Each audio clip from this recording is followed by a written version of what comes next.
really fancy saddle pads that are embroidered and they have the beautiful monogram and stuff on them, and you've always wanted to do that but couldn't really afford to do it, well, if you have some extra saddle pads, some stencils, some fabric paint, and some stencil brushes, you could make your very own monogram saddle pad. And that's what I'm going to share with you guys how to do today. Hello, awesome equestrians! I'm Lisa, the Budget Equestrian. Welcome back to another video. If this is your first time here and you want to make the most of the time that you have with your horse, start now by subscribing to my channel and you'll never miss another video.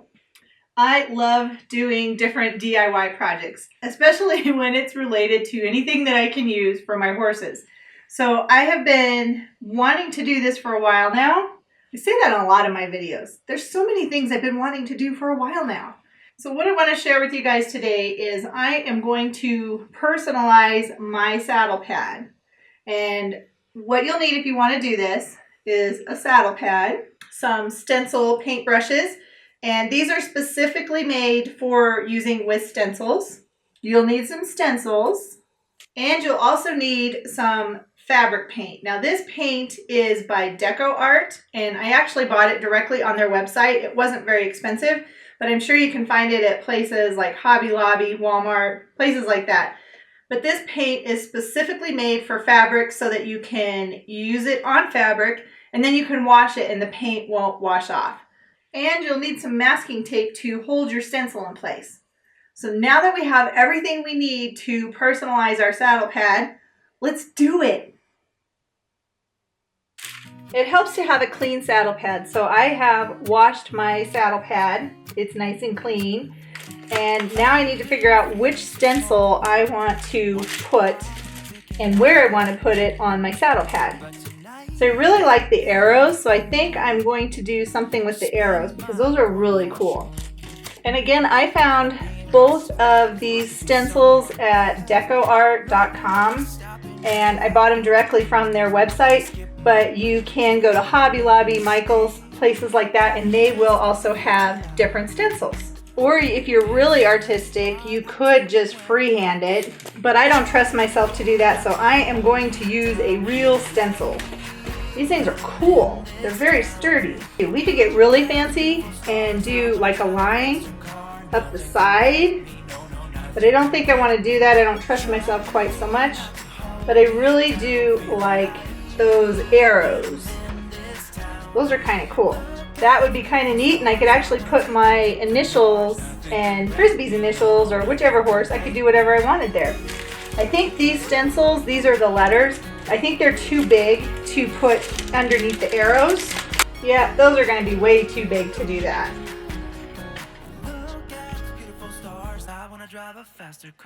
But if I wanted to do a monogram, I could do that as well with my initials. So I could put an L, G on it, and then it has fancy little things. That's kind of cool too. I don't know, those are pretty cool too. I could put my initials and then put something like that on it, or even kind of like on the corner. Lots of different things. I don't know. I kind of like that though. But if I did something like this big wreath, this circle, I could put that in the corner, and then I could put a G in it, or even an L. That would be kind of cool. I don't know. I don't know which way I want to go, but that one is really neat too. So I could put that underneath, and then put a G over top of it for my last name, or an L for my first name. Or if I wanted to, I could write out my name. I think let's go with the arrows because that's what I was originally planning on doing. And then I want to figure out where exactly I want this to be. And I think I'm only going to do it on one side of the saddle pad. So I kind of want it right there on the end. So then I want to tape it in place. I'm gonna skip my breaks. I'm gonna make mistakes. I'm gonna skip my breaks. And I don't need to have both sides of it, so we'll just go like that. And I get confused really easy, so I want to make sure everything else around what I'm putting on is covered because I don't want to inadvertently choose one of the other arrows. Okay, so let's see how this is going to work. Alright guys, now this is a complete trial by fire. I have never done this before, so this is my very first attempt. We will see how it turns out. I want to kind of practice, see if I know what I'm doing. Not really. I don't know which size brush we're going to be using. Let's use that one. That seems like it'll work good.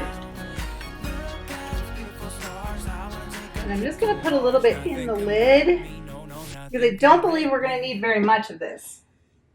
So then we're going to be doing, it's called a dry brush technique. So we're going to put a little bit of paint on the brush itself.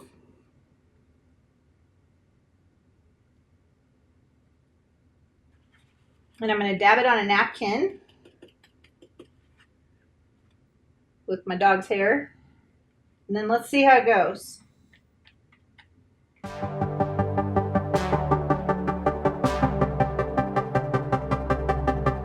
Feels like time is going faster than it seems. We were just two kids who were trying to live the teenage dream.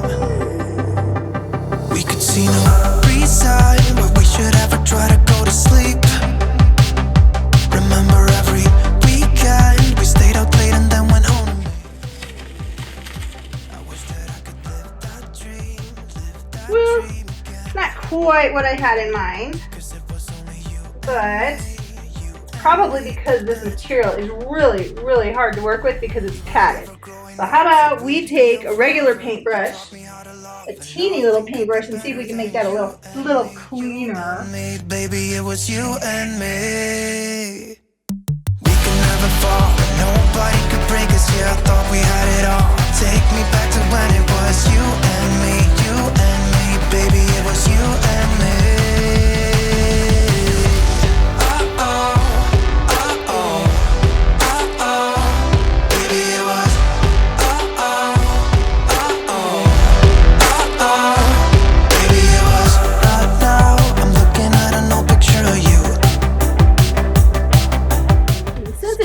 Exactly like I wanted to.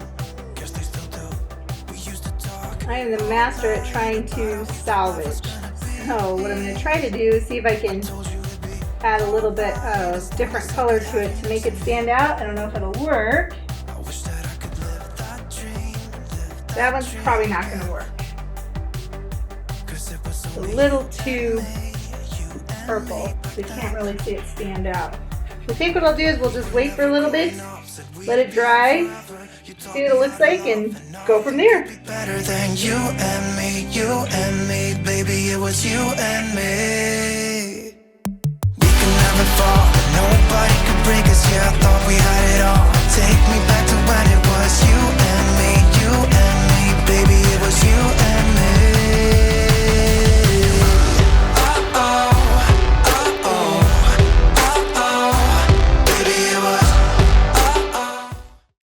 Okay, so my saddle pads are all done. So let's see how they look. So this was the one that I really wanted to start with. This was the arrows. And then I put my initials L and G. I like that. That's pretty neat. And then the second one, I also did my initials, but this was a little bit different. It has the L, the G, and then it just has a little blue design underneath it. So both of these saddle pads, it was really easy to do, and that was the first time I had ever attempted to personalize or use a stencil, anything like that, on a saddle pad. And I've had these saddle pads for a while, so if I ruined them, it really wasn't that big of a deal. And I'm the only one that uses my saddle pads, so again, not that big of a deal. But if you are boarding your horse or you have lots of horses and you wanted to personalize it, this is a really fun, easy, and inexpensive way that you can have personalized saddle pads for not a lot of money. I think that's pretty fun. What do you guys think? And if you want to see my other DIY projects, product reviews, and learn how you can be a budget equestrian, be sure to click the little round subscribe icon below so you don't miss anything. Thanks so much for watching, and I'll see you in the next video.